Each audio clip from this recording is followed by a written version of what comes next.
Esta semana se reveló que un gobernador regional importante, el más votado de hecho, fue pillado con retiros de dinero en efectivo por más de 800 millones de pesos.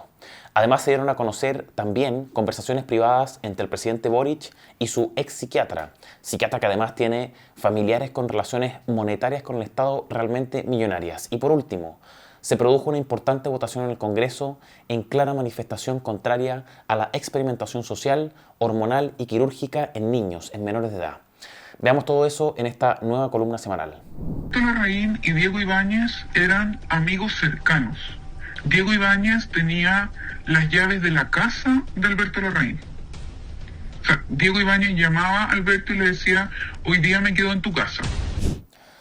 134 causas judiciales, entre 70 y 90 mil millones de pesos investigados, 11 personas jurídicas formalizadas, 41 imputados, políticos y diputados arrestados o incluso en prisión, caso convenios y también caso Procultura.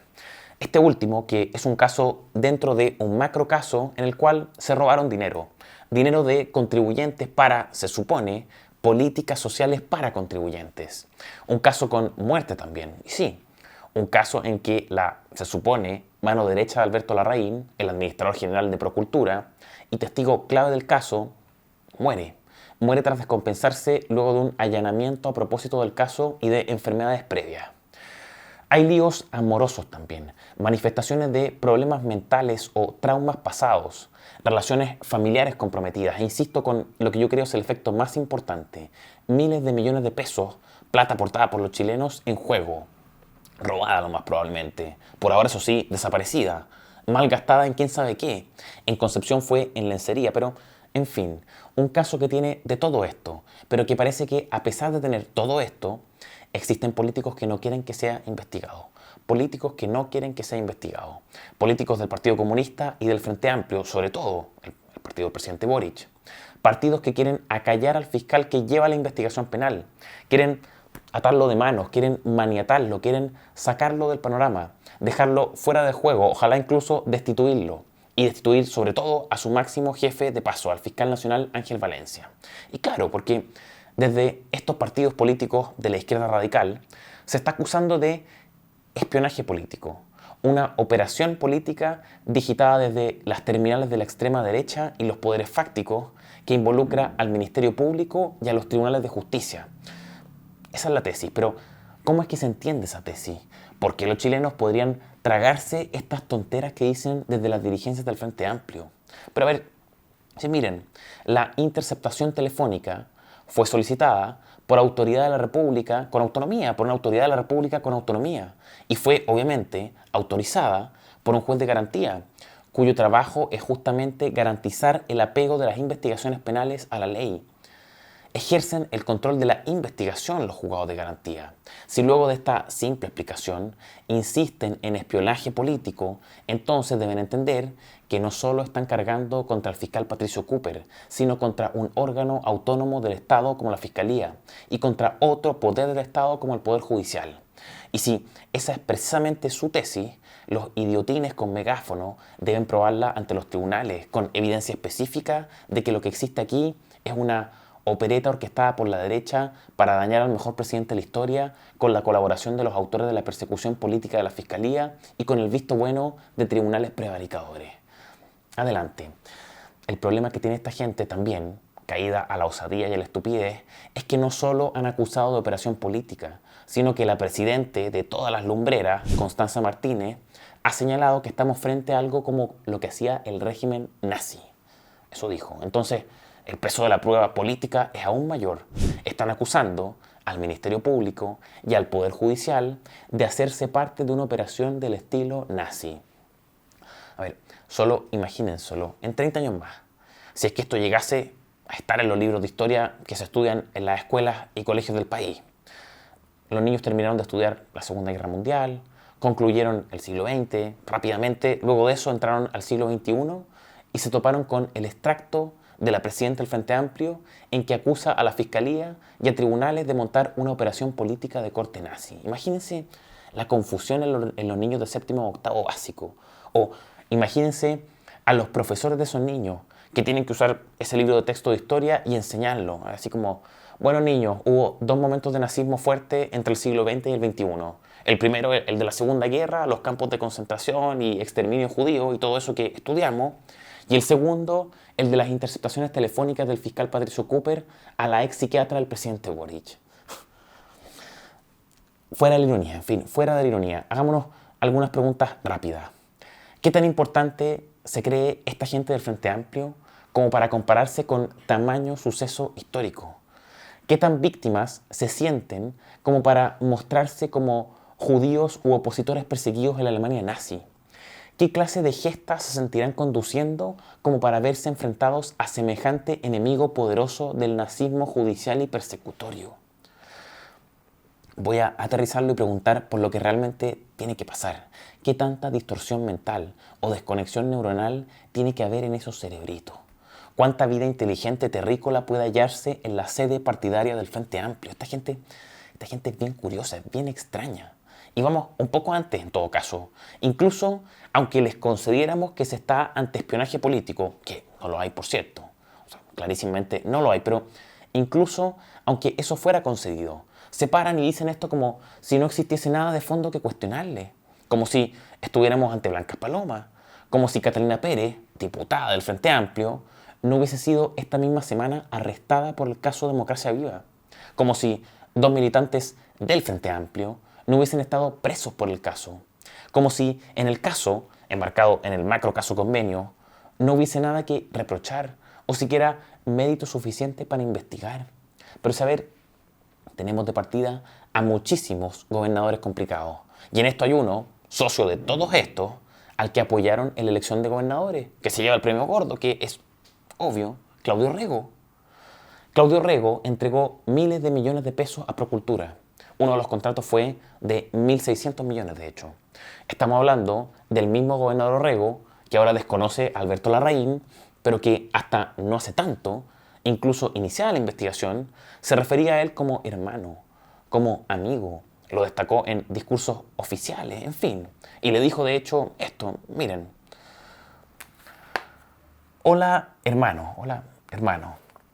Por cualquier cosa, revisa los WhatsApp por si tenemos algo complejo. Esto fue el 7 de julio de 2023. Ya estallado el caso Fundaciones con todo. Estaban allanando oficinas, la casa de una diputada del Frente Amplio, imputando a seremis del Frente Amplio, a pololos de autoridades del Frente Amplio. Complicado, Claudio Rego, y aquí hago un paréntesis. Complicado porque estamos hablando del mismo gobernador Orrego, que esta semana también se vio enredado en otro problema que a priori no tiene relación con Procultura, pero quién sabe hoy. Enredado digo porque se reveló que fue pillado con retiros de dinero en efectivo por más de 800 millones de pesos. Así nomás, 800 millones de pesos retirados de la cuenta del Banco Estado para la campaña a gobernador. Imaginamos, por supuesto, que tiene respaldo para esos 800 millones que gastó, o sea que existen las boletas por los servicios prestados que pagó con ese dinero. Ok, hay respaldo que podría ser trucho o no, o sea, boletas ideológicamente falsas, en tanto que se estaría ante, por ejemplo, servicios no prestados, pero eso no lo sabemos. Y para estos efectos, imaginemos que ahí, en eso, el gobernador tiene todo en orden. La duda, ¿por qué retiró 800 millones en efectivo? 800 millones en tercer retiro, o sea, retiros por 62 millones de pesos en promedio. ¿Cómo diablos no podía pagar con transferencias o algo similar? ¿Por qué no quería, al parecer, pagar con algo más de trazabilidad? ¿Qué es lo que realmente estaba pagando con 800 millones en efectivo? Porque, a ver, ¿qué es el dinero en efectivo? Es como una pregunta tonta, pero veamos. A ver, la UAF, la Unidad de Análisis Financiero, que es la institución que levantó la alerta sobre Orrego, define las operaciones en efectivo como aquellas en las que el medio de pago o de cobro es papel moneda o dinero metálico, billetes o monedas. Por lo tanto, dice la UAF, se descartan las transferencias bancarias, los valevistas, los cheques u otros documentos mercantiles. Eso, las billetes, las monedas, lo que todo el mundo conoce como efectivo. Pero lo menciono igualmente para que Orrego no intente pasarse de listo y decir que se trataba de vales vistas o algo por el estilo. No, señor Orrego, billetes y monedas. Imagíneselo a Claudio Orrego saliendo del banco con maletines y maletines de dinero en efectivo. O en sacos, mejor dicho, sacos de dinero en efectivo. 13 veces con más de 60 millones en efectivo. ¿por qué? ¿No es medio raro? ¿Por qué tanta plata en efectivo? Bueno, pero cierro el paréntesis y vuelvo a Procultura. Porque esta semana Claudio Rego se siguió complicando, además, ahora sí, con Procultura, por supuesto. Informe especial de TVN publicó que existen testimonios en las causas judiciales del caso en los que se asegura que la gobernación de Orrego hizo que la Fundación Procultura le pagara a funcionarios del gobierno regional. Se trata de trabajadores de Procultura que se habrían incorporado al gobierno regional, pero con salarios cubiertos por Procultura. ¿Por qué? Lo que dicen las declaraciones es que eso, el que Procultura pagara a los funcionarios del GORE, habría sido una condición impuesta por Orrego para asignar recursos a Procultura. Y estas son declaraciones de la carpeta investigativa de Fiscalía, no inventos míos, por supuesto. Miren, aquí tenemos una de ellas, de un trabajador contratado y pagado por Procultura, pero asignado al gobierno regional. Dice: firmé un contrato con fecha 13 de febrero de 2023, el cual indicaba que desarrollaría mis funciones conforme a lo que solicitara el gobierno regional metropolitano. Posteriormente firmé un anexo de contrato de fecha 13 de mayo de 2023, cambiando mi contrato de plazo fijo a indefinido. Esta modificación no influyó en mis funciones que realizaba desempeñándome en las dependencias del gobierno regional respecto al programa en el que trabajaba. Firmé un anexo de contrato para un viaje en representación de la Fundación Procultura en Costa Rica.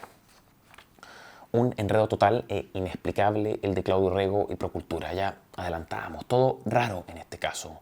Amistades cruzadas, dineros para allá y para acá, pero también relaciones amorosas, paciente y doctora, o ex paciente y ex doctora, y ex marido y ex señora. En fin, veamos.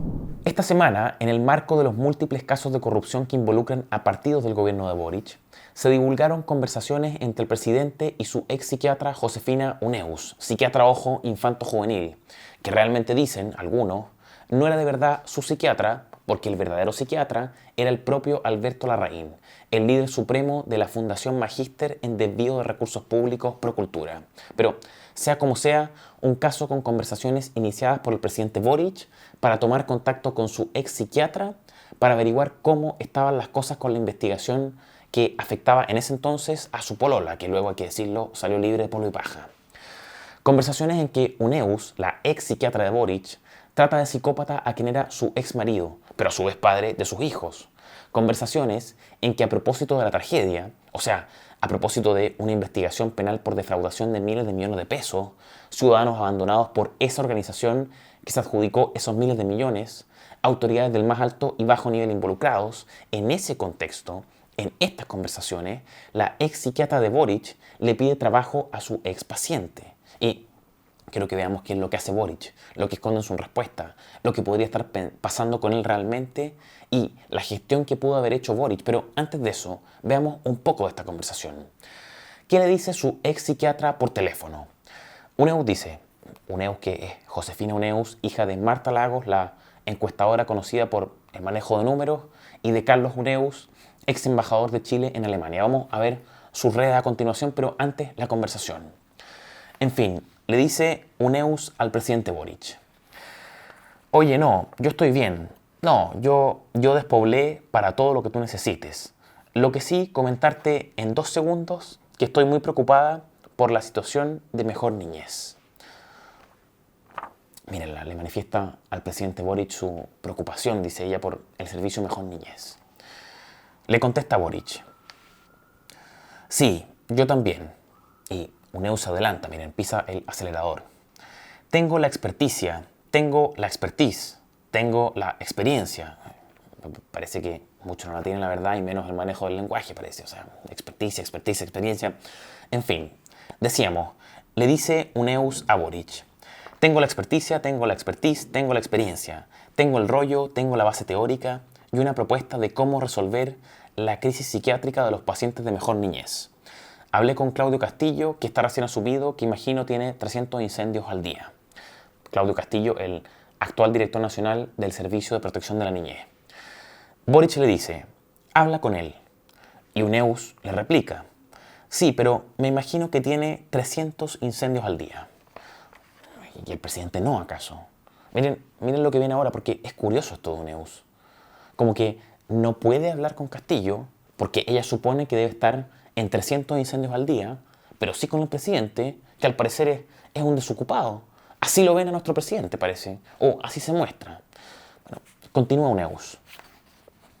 Quiero hacer un convenio con nuestro hospital, pero mi hospital no va a querer. Y aquí se empieza a lanzar Uneus con Boric. Es mi pasión, es lo que quiero. Tengo un equipo con el que hemos armado una... Hay que hacer un modelo de abordaje psiquiátrico de los pacientes descompensados conductualmente que tienen la cagada hoy día, ¿no es cierto? Basado en evidencia, bla, bla, bla. Entonces tenemos una propuesta con mi equipo, con gente de la Católica, varias partes, de la Chile, y Salud no se coordina con Mideso, que lo sabemos, ¿no es cierto? Que esto de lo intersectorial cuesta. Y creo que es una oportunidad que esté Claudio ahí, porque viene de Salud, Claudio Castillo. Y miren, atención aquí, recordemos que estamos hablando de la ex psiquiatra del presidente, los bizarrines, maestros de los limítrofes, en fin. La ex psiquiatra de Gabriel Boric le pide a su ex paciente, Gabriel Boric, un cargo en el Estado, todo muy normal. Le dice Uneus: feliz de irme para allá a armar esta guía, porque necesitamos una guía de intervención. ¿A mejor niñez?, pregunta el presidente Boric. Y Uneus le contesta con una muestra de vocación de servicio público bestial, con un deseo por servir al prójimo del Estado encomiable. A mejor niñez, al MinSal, me da lo mismo, weón, donde sea, me importa un huevo. Básicamente, a donde sea. Weón, donde sea, me importa un huevo. Deben ser muy amigos con Boric, yo creo. En fin, el presidente le contesta: si quieres, convérsalo. ¿Y cómo te fue con Claudio? Claudio me dijo, hablémoslo, jajaja, dice Josefina Uneus. Y aquí Boric, aquí se enreda. Ya, si necesitas una recomendación, yo estoy disponible. No creo que me corresponda a mí decir, oye, contrata a esta persona. No, es para que sepas, le dice Uneus a Boric. No sé si hablarlo con la SUBSE, no sé si es mejor hablarlo con el ministro y Mideso. Harto acceso de esta gente, ¿o no? La ex psiquiatra tiene al presidente de la República a un telefonazo de distancia. Lo huevonea, le pide un puesto en el gobierno. Ella muestra tener contacto con subsecretarios, ministros. O sea, ¿qué nivel de acceso al poder el de la señorita Uneus, antes psiquiatra de Gabriel Boric? Y esto de aquí, yo no sé si es por cuestión de familia o por un uso indecente de lo impropio, el uso de su conexión médico-paciente para el escalamiento profesional, en fin. Vamos primero con la familia y aquí permítanme el paréntesis para entregarles algo de contexto sobre la ex psiquiatra de Boric, o mejor dicho, la familia de la ex psiquiatra y sus relaciones lucrativas con el Estado de Chile, especialmente con este gobierno, los accesos de la familia Uneus Lagos. Estábamos en medio de la conversación de una de las hijas de Marta Lagos, decíamos Josefina Uneus, su contacto directo con el presidente, su facilidad para penetrar en redes ministeriales o de subsecretaría. Ok, pero veamos al otro, a Cristóbal Uneus, un ingeniero, decíamos, hijo de Marta Lagos, dueño de la empresa Anholster. ¿Qué es Anholster? Una empresa dedicada, en términos generales, al análisis de datos y desarrollo de software. ¿Y por qué hablamos de Anholster, de la empresa de Uneus? Porque se trata de una empresa, no es la única por supuesto, se trata de una empresa que al parecer tiene un doctorado en contratación con el Estado. Y sí, porque lo cierto es que con su empresa de análisis de datos ha logrado contratos con el Estado solo en la administración Boric por casi 1.000 millones de pesos. 10 veces más que con Bachelet 2 y más de 10 veces más que con Piñera 2. Con Boric han sido 5 contrataciones. De hecho, con las 2 primeras que tuvo, solo con las 2 primeras, superó todo lo que había obtenido con Piñera o con Bachelet. Tuvo contratos por 40 millones, luego uno por 83 millones, después uno de 99 millones, otro de 25 millones y uno de 70 millones. Todo eso con Gabriel Boric en el gobierno. Pero tuvo, por supuesto, un proyecto estrella. Uno de, mire, escuche bien, un contrato con el Estado por 619 millones de pesos. 619 millones. ¿De qué se trata? De un proyecto en 2024 con la Subsecretaría de Derechos Humanos. ¿Cuál proyecto? ¿Qué iniciativa de derechos humanos ameritaba contratar a Anholster por 620 millones? ¿Qué se le pedía al proveedor que ganara la licitación, en este caso Anholster? Lo siguiente, el servicio de diseño e implementación del proyecto Plataforma del Plan Nacional de Búsqueda, Verdad y Justicia. ¿Cuál es este plan? El plan lanzado para los 50 años del golpe de Estado. ¿Para qué? Cito el propio documento del plan de búsqueda. Política pública perdón, de carácter permanente del Estado de Chile para esclarecer las circunstancias de desaparición y o muerte y el destino final de las personas víctimas de desaparición forzada durante el periodo de la dictadura civil y militar 1973-1990. Bien, entonces, ¿qué pito tocaba entonces Anholster con esto? Se le encargó diseñar una especie de plataforma web. Esto dice la resolución de adjudicación. Leámosla mejor. El encargo. Diseño de una plataforma web de visualización de datos con la trayectoria de las víctimas de desaparición forzada a manos de los agentes del Estado, con acceso público y que diera cuenta de los avances de la búsqueda en tiempo real. Entonces, eso, una página web para que los familiares de desaparecidos puedan ver en qué está la búsqueda. A ver, entonces, se trata de una plataforma de visualización respecto de personas que el plan de búsqueda de la Subsecretaría de Derechos Humanos no encuentra. De una plataforma que tampoco ayudará a encontrar a esas personas. Porque lo cierto es que si de verdad quisieran encontrarlas e identificarlas, la izquierda radical, que sigue usando al monstruo de la dictadura para hacer el único tipo de política que sabe hacer, no se opondría a la identificación de osamentas que esperan por ello ahí en el servicio médico legal. No. A ver, imagínense. La izquierda radical, el PC, el Frente Amplio y los socialistas se oponen a que se identifiquen esos restos humanos. ¿Y por qué se oponen? A ver, si acaso no es ese el objetivo del Plan Nacional de Búsqueda. Tan ineficaz es este plan de búsqueda que ni siquiera ha ido a buscar el servicio médico legal. ¿Y saben por qué es esto? Porque lo cierto es que no les importan verdaderamente las víctimas. A los políticos que profitan de todo esto les tienen sin cuidado las víctimas. Solo les importan en la medida en que su sufrimiento verdadero pueda construirse en fuente de nuevas reparticiones públicas, de cargo, de planes para poner a trabajar a parientes, financiamiento, pero para nada más. Se trata de un ecosistema de parasitación política a costa de verdaderas víctimas. Imagínense, es un plan para buscar gente desaparecida que realmente no encuentra gente. Pero claro, que manda a hacer una página web por 620 millones de pesos para dar cuenta de aquello que ni siquiera logra encontrar. A Anholster, la empresa de Cristóbal Uneus, hijo de Marta Lagos y hermano de Josefina Uneus, se le encargó por trato directo hacer esta plataforma para el plan por la módica suma, decíamos, de 619 millones de pesos. Lo digo de nuevo, ¿qué nivel de accesos tiene esta gente? De hecho, se le pidió a Anholster una cotización. Anholster la envió y el Estado la aceptó sin observación, intento de rebaja o algo similar. No. Dice, de hecho, la resolución de adjudicación que tanto la propuesta del proveedor como el precio cotizado por los servicios ofrecidos se han estimado satisfactorios por cuanto se ajustan a las necesidades del órgano ejecutor del Plan Nacional de Búsqueda de Verdad y Justicia. Y se trata además de un proyecto que además tuvo una fase previa, que no tuvo solo esto de los 620 millones. Sí, a ver, ¿cómo es esto de fase previa? Resulta que no solo eran 620 millones, sino que antes de esos 620 hubo otros 100 millones de pesos adicionales. ¿Y por qué? Por un anteproyecto del proyecto de la plataforma web. Así tal cual como me escuchó. Anholster primero ganó un contrato por 100 millones para hacer el anteproyecto del proyecto. Y luego, gracias a ese anteproyecto de 100 millones, se quedó con el proyecto de 620 millones. Porque de hecho la subsecretaría misma los ató.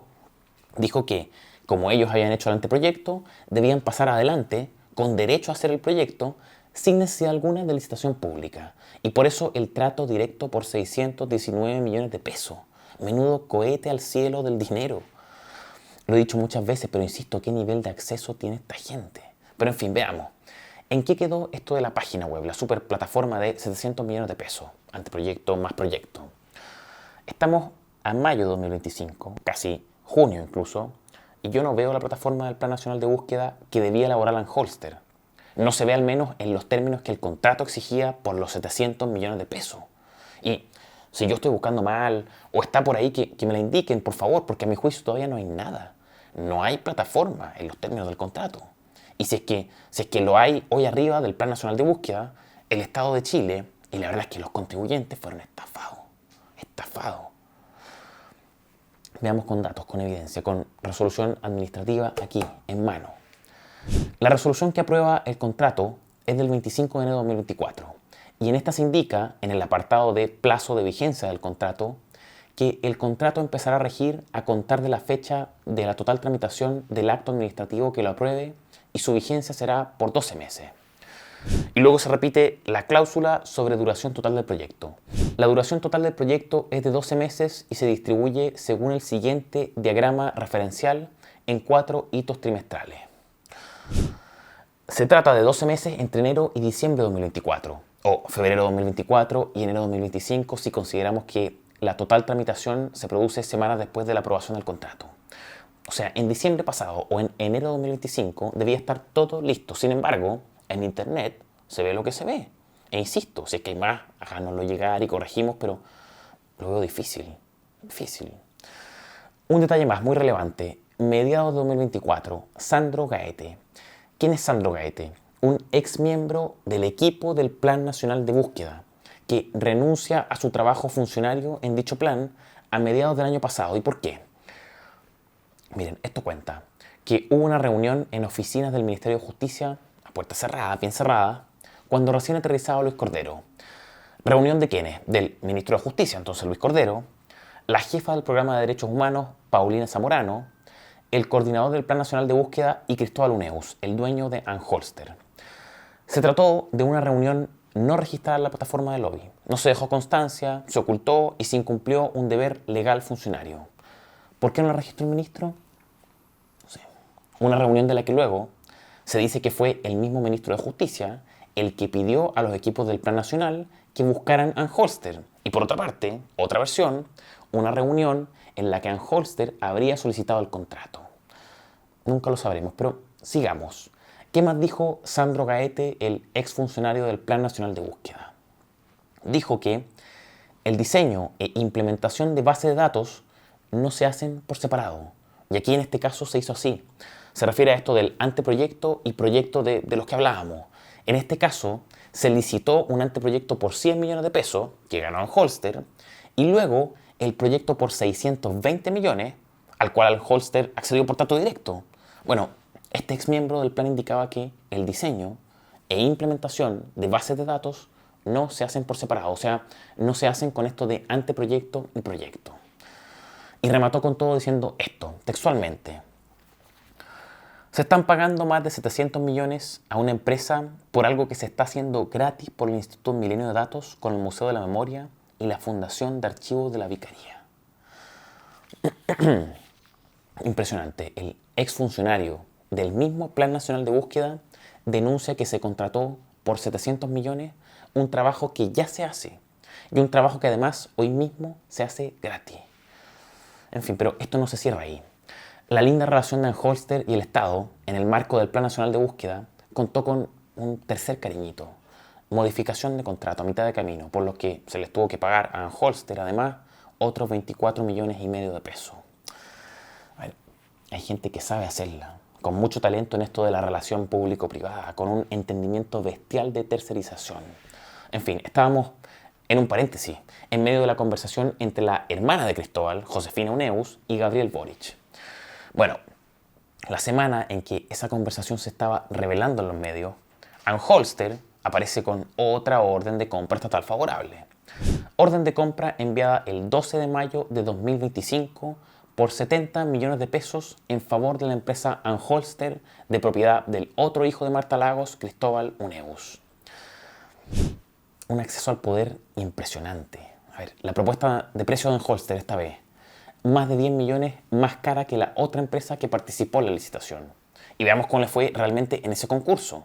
Veamos cómo le fue con las exigencias del concurso.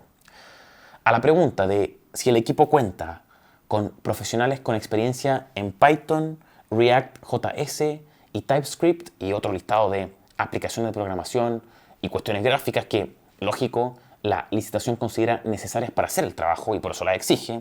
Bueno, ¿qué dice la resolución de adjudicación sobre Anholster? Presenta parcialmente. O sea, no, la verdad es que no se cuenta realmente con los equipos. No los tienen, pero adjudicaron igualmente. 70 palitroques. Hay 70 palitroques. Luego, en el criterio que les gusta a ellos, criterio de sustentabilidad. Primer apartado, impacto medioambiental. ¿Qué pasa con Anholster? No cumple condiciones, señala la resolución de adjudicación. No cumple condiciones. Segundo apartado, políticas de empleo y remuneraciones. La nota de Anholster. No cumple con algunas condiciones. O sea, les fue genial. Y esta, miren, tercer parámetro. Programa o acciones de integridad. Repito, de integridad. Anholster, ¿cómo le fue? No cumple condiciones, dice nuevamente la resolución de adjudicación, pero vamos con orden de compra por 70 millones de pesos. Vayan ustedes, empresas, a intentar iniciar proyectos de inversión, desarrollo, que verdaderamente generan valor para nuestro país y empleo para sus ciudadanos. Vayan ustedes, empresas, a no cumplir con los estándares que el burócrata fija. Y eso que en los casos de empresas con proyectos de inversión ni siquiera estamos hablando de dinero público involucrado, no. Pero vayan ustedes, empresas, a no cumplir con los criterios de la ortodoxia estatal. Imposible iniciar el proyecto. Pero aquí, cuando se trata de dineros públicos, de proyectos en muchos casos de poco y nada de valor, ahí no importa si postulantes como Anholster no cumplen con estas condiciones que mencionábamos. No, no importa si el precio que ofrecen es incluso más alto al de la otra opción. Ahí se gana el dinero público, no más adelante. A ver si... Qué agradable que es el acceso fácil al poder, a sus prebendas, al dinero que acarrea, a los puestos. Qué agradable que es, en un sentido bien específico, el Estado, el accionar del Estado, la administración del Estado. Qué agradable que es cuando se está realmente cerca de ella y de quienes se creen o se comportan hoy como dueños de ese botín. Es agradable para quienes conocen realmente su vericueto, las formas de penetrarlo, de acceder al calor de esa bola de grasa que es el Estado. En fin, Marta Lago, ¿qué pasa con la madre de los niños? Bueno, miren, no me extenderé demasiado ya porque el detalle con su hijo, Cristóbal Uneo, fue bastante extenso, pero solo decirles que para Marta Lago los contratos con el Estado llevan décadas, contratos desde 2006, algunos por 5 millones, otros 7, otros por 20 millones, otros por 30, otros por 40, otros por 90 y así. Y esas cifras repetidas varias veces. Y con todo tipo de reparticiones estatales, todas, todo tipo. A ver, Servicio Nacional del Patrimonio, Dirección del Trabajo. Hay también aquí de la Secretaría General del Gobierno, de la Subsecretaría de Transporte, Minería, Medio Ambiente, CERNAC, incluso está también la Corfo, Consejo para la Transparencia, universidades estatales, la USACH, la Chile, Valparaíso, etc. Hasta la Comisión Chilena de Energía Nuclear y más. O sea, se me quedan harto en el tintero. O sea, al punto de preguntarse. O sea, a ver, ¿qué haría el Estado sin Marta Lago? Son tantos los contratos, las órdenes de compra, los servicios y reparticiones que precisan de sus servicios. La mujer en la sociedad cumple un rol fundamental, lo sabemos todos. Pero esta mujer en particular se pasó al minículo indispensable de la sociedad y el Estado. En fin, fuera de ironía, la verdad ahora, sin ironía, la verdadera pregunta, ¿qué haría Marta Lagos y asociados sin el Estado? Es gente con mucho acceso. Estos contratos de Marta Lagos, ¿qué decir los contratos de uno de sus hijos, Cristóbal Uneus, que veíamos recién? Y ojo, Uneus también maquinaba en la reforma de pensiones. Uneus fue asesor de la ministra Jara y estuvo con ella de cerca, asistía a las comisiones, de hecho, en el debate de la reforma de pensiones. Fue además coordinador principal de la mesa técnica de la reforma, esa instancia oscura posterior. Y bueno, lo que veíamos antes del paréntesis, la otra hija de Marta Lagos, Josefina Uneo, la psiquiatra que conversa con Boric, hablándole de que negociará su eventual cargo en el Estado con el ministro, dice, con el subsecretario. En fin, volvamos a esa conversación, recordemos. Veamos. Feliz de irme para allá, le decía Uneus al presidente Boric. Y este le contestaba, ¿a mejor niñez? Y Josefina Uneus con todo. A mejor niñez, al MinSal, me da lo mismo, weón, donde sea me importa un huevo. Y nuestro presidente le contestaba, háblalo con confianza con cualquiera de las personas que corresponda. Y ahí el diálogo comienza a cerrarse. Dice Uneus, ¿cachai? Ya no, si es que para que sepáis nomás que estoy disponible en el fondo. Quiero hacer esto y quiero irme donde sea. Insiste, donde sea. Boric, no con tantas palabras, dice, yo tengo la mejor opinión. Y Uneus, ya po. Y cierra Boric, un abrazo grande. dile a la Constanza que la va a llamar el abogado. Esta conversación con Gabriel Boric fue el 14 de octubre de 2024. El 4 de noviembre de ese mismo año, o sea, solo unas semanas después, ocurrió esto. Miren, atención. Repito, semanas después, conversación entre Josefina Uneus y una amiga. La amiga. Hola amiguita linda, ¿cómo estás? Josefina Uneus. Bien, ¿y tú? Me voy a mejor niñez al gabinete del director, weona, al director nacional. Amiga. ¿Me estás weyando? Josefina Uneus. No, el sueño de mi vida. Estoy imprimiendo la ley de garantía para leérmela entera, weón. Para sabérmela de memoria. Y, ojo, aquí sigue Josefina Uneus. Mi idea es apitutarme con los fachos, ¿cachai? Entonces ahí te voy a pedir ayuda. No sé si tú conoces a gente del mundo facho para apitutarme con ellos y hacerme conocida para después quedarme, pues, weona.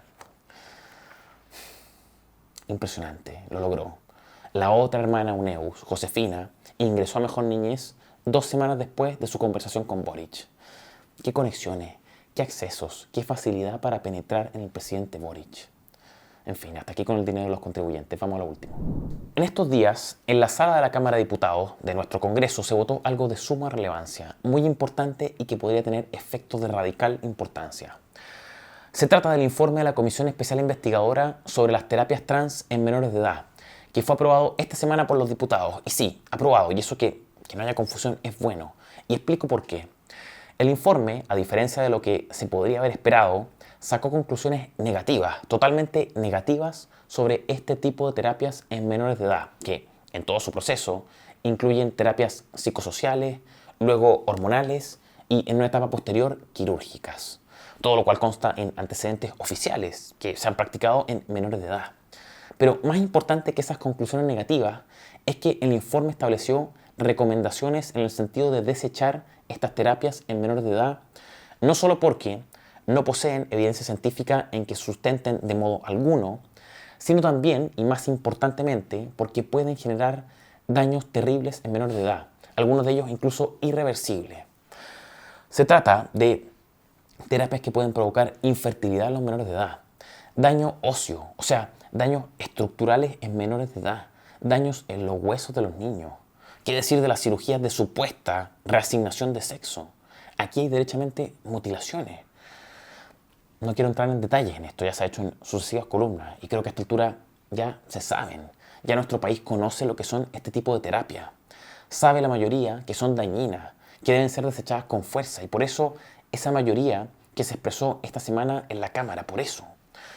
Ahora lo que queda, que es lo más complejo de todo, es trasladar esa voluntad de rechazo ciudadano en cuestiones bien concretas. Veamos eso. Veamos esas cosas concretas. ¿Qué recomienda el informe de la comisión investigadora? No comentaré todas las recomendaciones, pero sí algunas de las que me parecen sumamente relevantes. Entonces, primero, fundamental. Primera recomendación.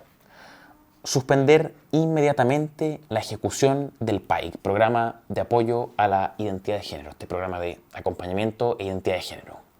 Que deje de producir efecto, que ya no ingresen menores de edad de entre 3 y 17 años al programa para ser transformados con terapias afirmativas que el niño ni siquiera puede comprender y que sus padres en muchos casos ni han consentido. Segundo, para el Ministerio de Salud, ordenar mediante resolución exenta, el Ministerio de Salud, que en la red pública de salud no se inicien nuevos tratamientos hormonales, sea bloqueo puberal u hormonación cruzada en menores de edad. Esas dos cosas pueden hacerse ahora ya, pero lamentablemente dependen de la mera disposición del Ejecutivo, de Gabriel Boric y de sus equipos en salud y en el Ministerio de Desarrollo Social. Por eso es complejo, pero se debe empezar a presionar desde ya, con informe en mano para aquello. Tercero, algunas modificaciones legislativas a la Ley de Identidad de Género, que, yo iría por su derogación total, por lo demás, pero veamos, modificaciones. Garantizar el deber y derecho preferente de los padres o representantes legales de educar a sus hijos en cuanto al ingreso y o derivaciones de estos programas. Indicar que la negativa de los padres no podrá ser considerada una vulneración de los derechos de sus hijos o pupilos. Bien, es como algo mínimo, pero algo mínimo a lo que la izquierda se opone. y a lo que cierta oposición la ruboriza, a esa derecha liberal que sí existe, como dicen algunos, en fin. Otra modificación legislativa: eliminar el enfoque género afirmativo de las terapias. Claro, por supuesto, se trata de un enfoque que se afirma sobre, a veces, confusiones creadas en niños. A ver, son niños. Que tomen una Barbie o un tractor de juguete no les cambia el sexo. Y no puede haber adultos que se presten para pretender que aquello es así e inventarse toda una terapia social, hormonal y quirúrgica que lo reafirme. Cuarto, y esto es algo bien básico respecto de Senabast, la Central de Abastecimiento del Sistema Nacional de Salud. Veamos. Exigir detalle de fundamentación de órdenes de compra de medicamentos de hospitales. Esto que sigue es importantísimo. Verificar, luego de la distribución de medicamentos comprados, que sean ocupados de acuerdo con lo señalado en la solicitud de orden de compra. O sea, a ver, es bien básico, ¿no? Que a los medicamentos comprados se les dé el uso que corresponde y no otro. Pero resulta que aquello que a todas luces parece básico y claro, se vuelve complejo y borroso cuando se trata de menores de edad. Ahí, en parte del mundo de la salud, se vuelven idiotas. Un ejemplo al respecto: la triptorelina, un medicamento usado para cáncer de próstata y que no cuenta con aprobación de la FDA norteamericana ni del ISP chileno, el Instituto de Salud Pública, pero que pese a ello es usado sin aprobación en menores de edad, sin control alguno, como bloqueador de pubertad. Quinto, auditoría. Auditoría, muy bien, porque existe aquí un descontrol bestial y lo que se ha visto es solo la punta del iceberg. Auditorías al sistema público de salud. Auditoría a todos los municipios que tengan unidades municipales de diversidad.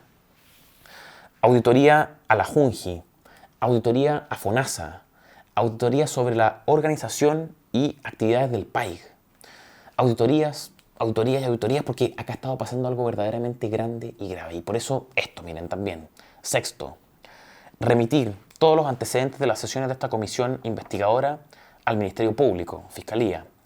En especial, los relacionados con la realización de cirugías de reasignación de sexo y terapias hormonales en menores de edad, a fin de determinar la existencia y responsabilidad de eventuales delitos.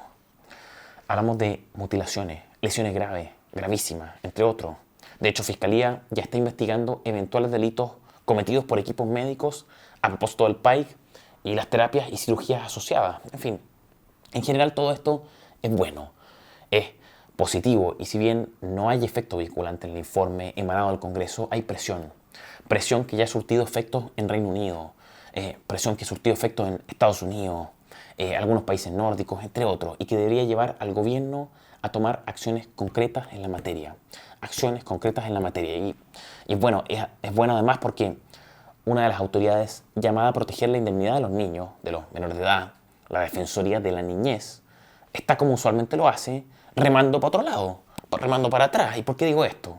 Porque luego de que se publicó el informe de la comisión investigadora, luego de eso, la Defensoría de la Niñez salió a respaldarlo, aplaudirlo, apoyarlo, prestarle asistencia y todo eso.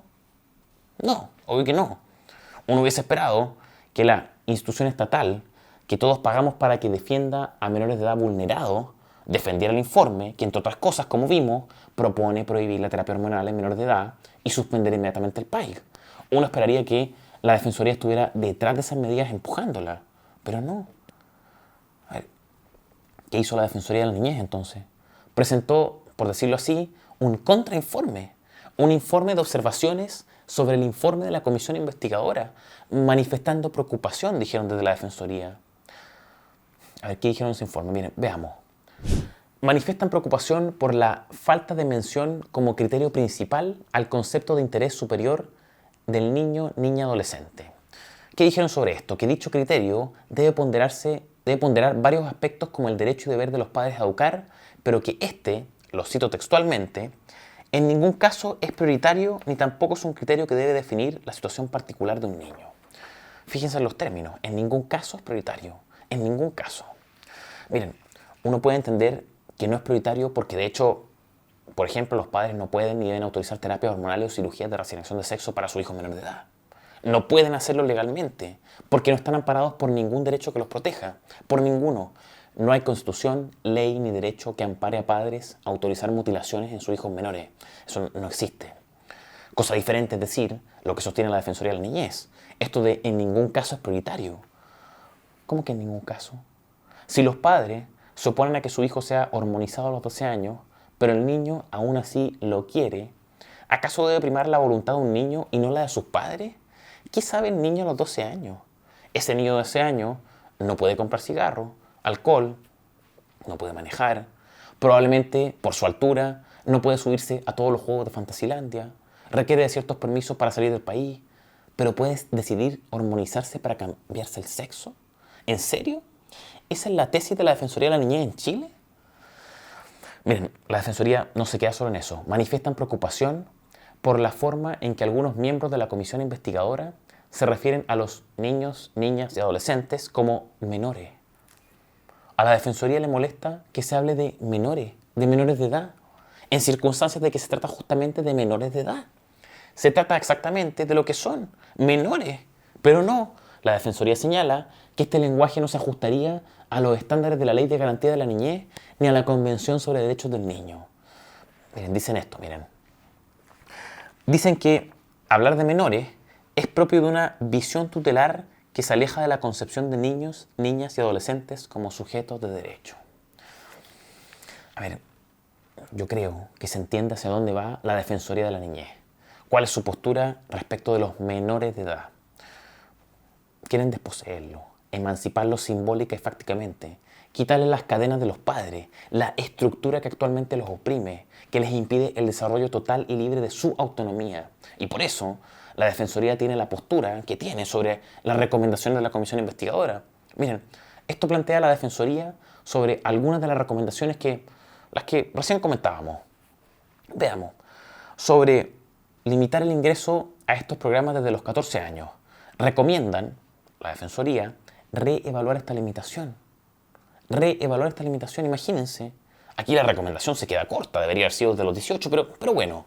La Defensoría considera que lo de los 14 hay que reevaluarlo e ir por edades menores, por niños menores que eso, mejor dicho. O sea, en fin, sobre la recomendación que busca eliminar el enfoque afirmativo.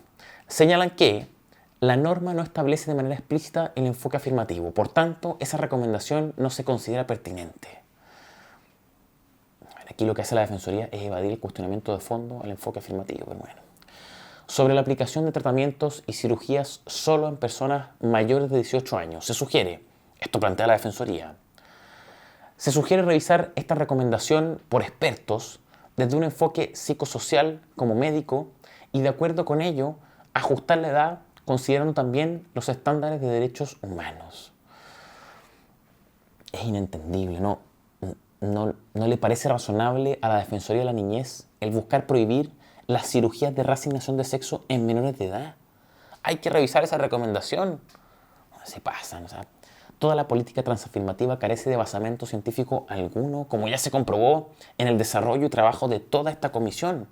Pero acá, la Defensoría de la Niñez, insisto, va de cabeza dura, de cabeza dura. Sobre la realización de auditorías a distintos organismos, la Defensoría recomienda que sea el Ministerio de Salud quien resguarde todo el proceso, con especial resguardo de la protección de datos.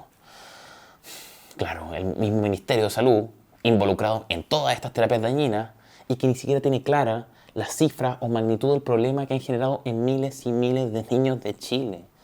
En fin, esa es la postura que tienen sobre las recomendaciones de la comisión investigadora desde la Defensoría. Y de paso, además, entregan sus propias recomendaciones, dentro de las cuales se encuentran, por ejemplo, la continuidad del PAI, del Programa de Apoyo a la Identidad de Género, y la elaboración de una guía clínica para hormonoterapia de menores de edad con enfoque de derechos humanos de niñez y adolescencia, considerando especialmente el derecho a la identidad, a la salud, el interés superior de los NNA y el principio de autonomía progresiva.